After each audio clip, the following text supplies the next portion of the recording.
Friends, ఆంధ్రప్రదేశ్లో జగన్మోహన్ రెడ్డి ప్రజల్లోకి రావాల్సిన పరిస్థితులు తరచూ ఏర్పడుతున్నాయి. ఆయన నిజానికి డిసెంబర్ వరకు ఆగి డిసెంబర్ తర్వాత జనవరిలో ప్రజల్లోకి రావాలని అనుకున్నారు.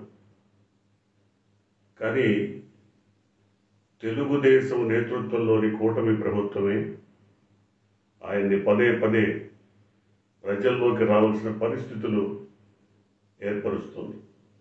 ముఖ్యంగా వినుకొండలో రషీద్ హత్య దారుణాతి దారుణమైనటువంటి అమానవీయమైన దుశ్చర్య. అప్పుడు ఆయన బయటికి రాక తప్పలేదు. మళ్ళీ నంద్యాల జిల్లా సీతారాంపురంలో పెద్ద సుబ్బారాయుడు ఘోరకలి మానవీయమైన హత్య. ఇదికి జరిగిన ముందు రోజే కృష్ణా జిల్లా నందిగామ దగ్గర నవాబ్పేట గ్రామంలో వైఎస్ఆర్సీపీ నాయకుడిని చంపడానికి ప్రయత్నించారు, చితకబాదారు, అడ్డొచ్చినటువంటి ఇద్దరిని కూడా కొట్టారు. ఈ వ్యక్తి చనిపోయాడని వదిలిపెట్టి వెళ్ళిపోయారు. ఆ వ్యక్తి పేరు శ్రీనివాసరావు, అడ్డొచ్చిన వాళ్ళు రామకృష్ణ, గోపి. కానీ ఈ ముగ్గురిని కొన ఊపిరితో ఉన్న శ్రీనివాసరావుని ఆసుపత్రికి తరలించడంతో వారు బతికి నిజాలు నిర్భయంగా చెప్పగలిగారు. ఏం జరిగిందో ప్రపంచానికి తెలియజేయగలిగారు. తెలుగుదేశం వర్గాలు, తెలుగుదేశం గుండాలు ఇంత పాశవికంగా, అమానవీయంగా దౌర్జన్యకాండకు దిగి హత్యలకు దిగుతుంటే ముఖ్యమంత్రి ఎందుకు నవ్వుతూ కూర్చుంటాడో అర్థం కాదు. హోంమంత్రి మరి వాళ్ళకి ఇంకా టైం ఉందేమో, 6 నెలల వరకు టైం ఉన్నట్టుంది ఈ హత్యాకాండ కొనసాగించుకోవడానికి. ఆమె వెకిలిగా జగన్మోహన్ రెడ్డి మీద పంచులేయటమే తప్ప రాష్ట్రంలో శాంతి భద్రతల పరిస్థితిని సమీక్షించినట్టుగా ఎక్కడ కనపడదు. సమీక్షించి ఉంటే అవి అదుపులో ఉన్నాయా, అదుపు తప్పినాయా అర్థమై ఉండేది. కానీ ఇవాళ జగన్మోహన్ రెడ్డి ఎవరైతే దాడుల్లో గాయపడి ఆసుపత్రి పాలైనారో, ప్రాణాలతో పోరాడుతున్నారో వారిని పరామర్శించడానికి విజయవాడలోని సన్ రైజ్ హాస్పిటల్కి వచ్చినప్పుడు 2 విషయాలు ప్రత్యేకంగా పేర్కొనాల్సినటువంటి అవసరం ఏర్పడింది. మొదటిది, వినుకొండ ఆయన ప్రయాణం చేసినప్పుడే, వినుకొండ వెళుతున్నప్పుడే ప్రజాభిమానం జగన్మోహన్ రెడ్డిపై ఎంత ఉందో, పెళ్ళుబుకిన అభిమానం ఏ రకంగా మరి గోచరించిందో అందరికీ అర్థమైంది. కానీ ఇవాళ విజయవాడలో కూడా ఆయన సన్ రైజ్ హాస్పిటల్కి వెళ్ళినప్పుడు అంతకు రెట్టించిన ఉత్సాహంతో వేలాది మంది తరలొచ్చారు. అంటే జనంలో జగన్మోహన్ రెడ్డి క్రేజ్ తగ్గలేదు, 1% కూడా తగ్గలేదు. మాస్ హీరోగా, మాస్ నాయకుడిగా ఆయన ప్రజల హృదయాల్లో నిలబడే ఉన్నారు. ప్రజలు తండోపతండాలుగా తరలించారు. వాళ్ళని ఎవరు తరలించలేదు. ఏ పార్టీ లారీలు పెట్టి, బస్సులు పెట్టి, రైళ్లు పెట్టి తరలించలేదు. కనీసం వాళ్ళని సైకిల్ మీద కూడా ఎక్కించుకురాలేదు. కానీ వేలాది మంది దారి పొడవునా ఆయన అభిమానించేవాళ్ళు, ఆయన చూడాలని, కరచాలనం చేయాలని, మరి ఆయనకు దగ్గరగా వచ్చి కనపడిపోవాలని అంతగా తప్పించిపోయి మరి వచ్చారంటే ప్రజలు జగన్మోహన్ రెడ్డికి ఉన్న క్రేజ్ ఏంటో అర్థమవుతోంది. రెండో విషయం, జగన్మోహన్ రెడ్డి 2-3 సార్లు ఒక అంశాన్ని పేర్కొన్నారు. రాష్ట్రంలో అరాచక పాలన, రాక్షస పాలన సాగుతోంది. శిశుపాలుడి 100 తప్పులు ముగిసిపోతే తాము కూడా కట్టుతప్పి ముందుకు రావాల్సి ఉంటుంది. అంతేకాదు ఒకవేళ తాను నివారించిన కార్యకర్తలు మాత్రం ఎంత మాత్రం సహించరు, గట్టిగానే అడ్డుకుంటారు. ఇది ఆయన చెప్పదలుచుకున్నటువంటి విషయం. ఖచ్చితంగా ఇవాళ ఈ రెండు అంశాలని చూసినప్పుడు నిజమే రాష్ట్రంలో జరుగుతున్న దురాగతాలు, దౌర్జన్యాలు, మరి దాడులు, హత్యలు, పసిపిల్లల మీద కూడా మానభంగాలు, ఇవన్నీ చూసినప్పుడు రాష్ట్రంలో అరాచక పాలన సాగుతోందని ఎవరైనా చెప్పచ్చు. ఎప్పుడో మనం చిన్నతనంలో బీహార్లో ఇలాంటి అరాచక పాలన ఉందని వినేవాళ్ళం. ఇప్పుడు బీహార్ను తలదన్నేలాగా ఆంధ్రప్రదేశ్ తయారవుతోంది. ఎందుకింతగా అరాచకం, ఎందుకింతగా దౌర్జన్యాలు, దోపిడీలు, దాడులు, హత్యలు, ఇవన్నీ అవసరమా? రాజకీయ కక్షల పేరుతో ఉన్మాదులుగా మారిపోయినటువంటి రౌడీ మూకలు ఈ విధంగా తెగబడి వీరవిహారం చేస్తున్న ప్రభుత్వం వారిని వెన్నుదట్టి ప్రోత్సహిస్తోందే తప్ప ఎక్కడ కట్టడి చేయడానికి ప్రయత్నించినట్టుగా కనపడదు. డీజీపీ ఎందుకు మాట్లాడటలేదు? ప్రెస్ ముందుకు వచ్చి మేము ఈ రకమైన చర్యలు తీసుకున్నాం, ఈ రకమైనటువంటి యాక్టివిటీస్ని కట్టడి చేయడానికి మా టీమ్స్ ఈ రకంగా పనిచేస్తున్నాయి, ప్రజల్లో ఒక భరోసా కల్పించాలి కదా. లేదు. డీజీపీ కాదు, హోంమంత్రి ఏంటి? హోంమంత్రి వ్యంగ్యం, వెటకారం, ముసిముసి నవ్వులు, జగన్మోహన్ రెడ్డి మీద పంచులేయటం, ఇంతకు మించి తన శాఖ పైన పట్టున్నట్టుగా ఎక్కడ కనపడలేదు. అయితే అందరూ చెబుతున్నట్టుగా నిజమో కాదో తెలియదు కానీ ఏబి వెంకటేశ్వరరావు తన వెనుక మొత్తం పోలీస్ యంత్రాంగాన్ని నడుపుతున్నారు. ఆయన జగన్మోహన్ రెడ్డి పరిపాలనా కాలంలో పదవిలో లేకపోవడం వల్ల కక్ష తీర్చుకోవడానికి రకరకాలుగా ఈ విధంగా ప్రయత్నిస్తున్నారనేది ఒక నానుడి వినపడుతోంది. అందులో నిజమంత మనకు తెలియదు, కానీ ఈ మాట రాజకీయ వర్గాలందరిలో వినపడుతుంది. నిజం కావచ్చు, కాకపోవచ్చు, కానీ కక్షపూరిత రాజకీయాలు, ఏదో చెంపదెబ్బ కొట్టడమో లేదా ఎదురుపడితే ఇంకేదో కొంత దౌర్జన్యాన్ని తీయటమో సరే కొంతవరకు సహించవచ్చు, కానీ హత్యలు చేయటం, మనుషుల్ని భౌతికంగా నిర్మూలించటం. ఇవాళ వైఎస్ఆర్సీపీ అధినేత జగన్మోహన్ రెడ్డి కూడా సాక్షాత్తు ఆయన నన్ను కూడా హతమార్చాలని ప్రయత్నిస్తున్నట్టుగా ఈ పరిస్థితులు కనబడుతున్నాయని వాపోవటం చూసిన తర్వాత, అంటే భౌతికంగా నిర్మూలన ద్వారా ఇదొకప్పుడు వర్గశత్రు నిర్మూలనని 1968లో అప్పుడు కాను సన్యాల్, చార్ మజుందార్, నాగభూషణ పట్నాయక్, వీళ్ళంతా, చంద్రపుల్లారెడ్డి నక్సల్బరీలో ఒక ఉద్యమాన్ని ప్రారంభించారు. ఆ ఉద్యమ నేపథ్యం వర్గశత్రు నిర్మూలన. తమకెవరు శత్రువులు అంటే వాళ్ళు నిర్మూలించడమే. అది ఎంత బెడిసి కొట్టిందో ఇప్పుడు మనం చూస్తూనే ఉన్నాం. చివరికి ఆ ఉద్యమాన్నే అణిచేసే పరిస్థితి వచ్చింది. వాళ్ళని వ్యతిరేకించే వ్యక్తి మంచివాడా చెడ్డవాడా లేదా వాళ్ళ గుణగణాలు ఏంటి కూడా చూడకుండా వర్గశత్రు నిర్మూలన జరిగిపోయింది.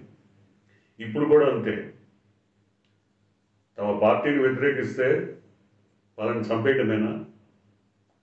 రాజకీయ వైరుధ్యాలు ఉంటాయి, ప్రజాస్వామ్యం కాబట్టి రాజకీయ వైరుధ్యాలు ఉంటాయి. అదే కమ్యూనిస్టు పాలనలో అయితే ఉండదు. రాజకీయ వైరుధ్యాలు ఉంటాయి. వైరుధ్యాలు ఉన్న చోట మంచి అవుట్పుట్ బయటకు వస్తుంది, ప్రజలకు మేలు జరుగుతుందన్న ఒక భావన ఉంది. కానీ ఈ విధంగా కక్షలు, రాజకీయ హత్యలు చేసుకుంటూ పోతే ఇవాళ జగన్మోహన్ రెడ్డి విషయంలో రెండో విషయం అదే. మొదటిది జనం క్రేజ్ తగ్గలేదు, రెండోది ఆయన హెచ్చరిక. ఆయన ఏం హెచ్చరిక చేశారు?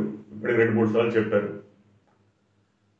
ఇదే విధంగా హత్యలకి మీరు ప్రోత్సాహం కల్పిస్తూ పోతే, ప్రోత్సాహాన్ని ఇస్తూ పోతే, పరిస్థితి చేయిదాటిపోతే అప్పుడు ఎవరు ఏమీ చేయలేరు, సర్దుబాటు చేయలేని పరిస్థితి వస్తుంది. ప్రజలు ఎంతకాలం సహిస్తారు ఈ దాడుల్ని, హత్యల్ని, అరాచకాలని? కొంతవరకు సహిస్తారు. సహనం చచ్చిపోయినప్పుడు వాళ్ళు తిరగబడాల్సి వస్తుంది. తిరగబడితే ఖచ్చితంగా అరాచకం మళ్ళీ అల్లకల్లోలం అయిపోతుంది. అప్పుడు దాన్ని ఎవరు మరి ఆపలేరు, ఎవరు దాన్ని కంట్రోల్ చేయలేరు. అదే చెప్పాడు ఆయన, చేయి దాటిపోయే పరిస్థితి దాకా తెచ్చుకోవద్దు. ఇవాళ ఒకవేళ మీరు అధికారంలో ఉన్నారు కాబట్టి మీరే దాడులు చేసి, మీరే ప్రత్యర్థులపై కేసులు పెట్టి, మీరే ఆనందం వెకిలిగా నవ్వులతో పొందుతుండొచ్చు. కానీ కేవలం 5 ఏళ్లే. 5 ఏళ్ల తర్వాత పరిస్థితి ఏంటి? అప్పుడు గాయపడ్డ పులుల్లా ఉన్నటువంటి కార్యకర్తలందరూ కూడా ఎవరు చెప్పినా వినరు. అదే చెప్పాడు జగన్మోహన్ రెడ్డి, నేను చెప్పినా వినకపోవచ్చు, వద్దు ఇలాంటి గొడవలొద్దు, కక్షలు వద్దని నేను చెప్పినా వినకపోవచ్చు. ఎందుకంటే వీళ్ళంతా వాళ్ళ కుటుంబ సభ్యులని, స్నేహితుల్ని, వాళ్ళ బంధువుల్ని కోల్పోయిన వాళ్ళందరూ కూడా ఆ రిటాలియేషన్ కోసం తెగబడతారు, ఎంతకైనా తెగిస్తారు. అప్పుడు జరిగేది ఏంటి? దాన్ని ఎవరు కంట్రోల్ చేస్తారు?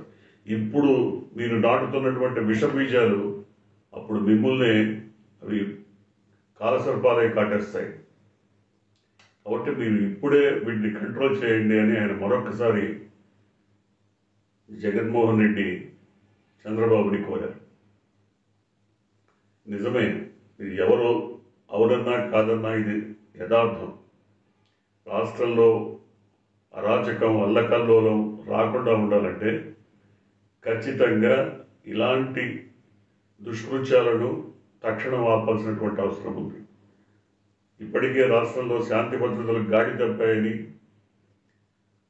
ప్రభుత్వం చేతుల్లో కూడా లేకుండా పోయే పరిస్థితులు ఏర్పడుతున్నాయని, వాళ్ళు చేయదాటిపోతే, ప్రభుత్వం చేయదాటిపోతే మరింత ఘోరకలి రాష్ట్రంలో ఏర్పడుతుందని జగన్మోహన్ రెడ్డి అభిప్రాయం. ఎస్, అది నిజమే. ఎందుకంటే చూస్తున్న పరిస్థితులు, దౌర్జన్యాలతో ఎన్నికల ఫలితాలు రాలేదు. ఎన్నికలు పూర్తయిన రోజు నుంచే, గత నెల 14 నుంచే ఈ గందరగోళం అంతా మొదలైపోయింది. ఎందుకంత అరాచకం? ఎందుకంత దౌర్జన్యకాండ, దోపిడీలు, పసిపిల్లలతో సహా మానవంగాలు జరుగుతున్నాయి. ప్రతిరోజు నిత్యకృత్యం అయిపోయింది. ఎందుకు మరి వీటిని ఎందుకు కంట్రోల్ చేయలేకపోతున్నారు పోలీసులు? ఎవరినైనా అట్లాంటి అకృత్యాలకు తెగబడే వాళ్ళకి ఒక హై లెవెల్ పనిష్మెంట్ ఇస్తే మిగతా వాళ్ళందరూ భయపడతారు కదా. అట్లాంటివి ఎందుకు ఇవ్వలేకపోతున్నారు? అసలు పోలీసులు వాళ్ళని పట్టుకొని ఏం చేస్తున్నారు? మళ్ళీ వెంటనే వదిలిపెట్టేస్తారా స్టేషన్ బెయిలిచ్చి? ఏం జరుగుతోంది అసలు రాష్ట్రంలో? వైఎస్ఆర్సీపీ కార్యకర్తలు, నాయకులపైన దాడులు చేస్తారు, తిరిగి వారిపైనే కేసులు పెడతారు. పోలీసుల సమక్షంలో హత్యలు జరుగుతున్నాయి. నంద్యాల జిల్లా సీతారాంపురంలో జరిగింది ఏంటి? పోలీసులకు ముందే 3 గంటల ముందు ఇన్ఫర్మేషన్ ఇచ్చారు హంతకులు, మేము చంపబోతున్నాము. ఎవరైతే బాధితుడు ఉన్నాడో ఆయన కూడా ఫోన్ చేశాడు, నా మీద అటాక్ జరిగే అవకాశం ఉంది, నన్ను రక్షించండి అని. పోలీసులు ఏం చేశారు? హాయిగా చంపడానికే అవకాశం ఇచ్చారు. ఇంతకంటే దారుణం ఉంటుందా?